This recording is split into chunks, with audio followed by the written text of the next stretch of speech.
കാസർഗോഡ് കോൺഗ്രസിനകത്തെ തമ്മിൽ തല്ല് അന്വേഷിക്കുന്നതിനായി നിയോഗിച്ച പ്രത്യേക അന്വേഷണ സമിതി തെളിവെടുപ്പിനായി കാസർഗോഡ് എത്തി. ഉണ്ണിത്താൻ പൊതുശല്യമാണെന്ന് പരാതി. അന്വേഷണ സമിതി ഉണ്ണിത്താൻ അനുകൂലമായി നിൽക്കുന്നതായി ഒരു വിഭാഗം നേതാക്കൾ.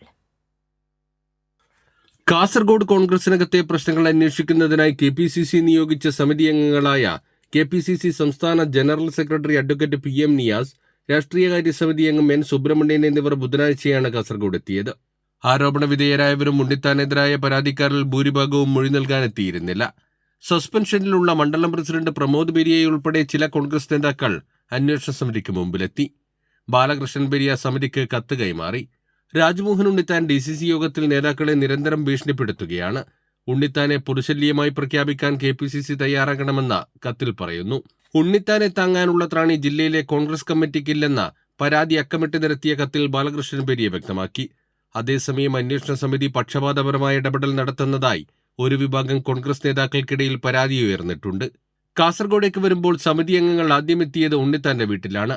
അവിടെ നിന്ന് പ്രഭാത ഭക്ഷണവും കഴിച്ചാണ് കാസർഗോഡ് DCC ഓഫീസിലെത്തിയത്. ഇതിനു പുറമെ രാജ്മോഹൻ ഉണ്ണിത്താനുമായും ഉണ്ണിത്താൻ അനുകൂലിയായ DCC പ്രസിഡന്റ് PK ഫൈസലുമായും ഇവർ പ്രത്യേകം കൂടിക്കാഴ്ച നടത്തി. ചിലരിൽ നിന്ന് മാത്രം തെളിവെടുപ്പ് നടത്തിയതിന് പിന്നാലെ അടുത്തിടെയുണ്ടായ ചില സംഭവങ്ങളിൽ ജില്ലയിലെ കോൺഗ്രസ് നേതാക്കൾക്ക് ഗുരുതരമായ തെറ്റുപറ്റിയതായും മാധ്യമങ്ങൾക്ക് മുന്നിൽ സമിതി അംഗങ്ങൾ പറഞ്ഞിരുന്നു. മുൻവിധിയോടെ പ്രതികരണം നടത്തിയതും ഗ്രൂപ്പ് പോരിൽ ഒരു പക്ഷത്ത് നിൽക്കുന്ന ഉണ്ണിത്താന്റെ ആതിഥേയത്വം സ്വീകരിച്ചതിലൂടെയും അന്വേഷണ സമിതിയുടെ വിശ്വാസ്യതയില്ലാതായ എന്നാണ് ആക്ഷേപമുയർന്നിരിക്കുന്നത്. തെരഞ്ഞെടുപ്പിന് പിന്നാലെയാണ് കാസർഗോഡ് കോൺഗ്രസിനകത്ത് പരസ്യമായ തർക്കവും വാക്പോരും തുടങ്ങിയത്. രാജ്മോഹൻ ഉണ്ണിത്താനും KPCC സെക്രട്ടറി ബാലകൃഷ്ണൻ പെരിയയും പരസ്പരം കൊമ്പുകോർത്തതോടെയാണ് KPCC നേതൃത്വം ഇടപെട്ട് രണ്ടംഗ അന്വേഷണ സമിതിയെ നിയോഗിച്ചത്.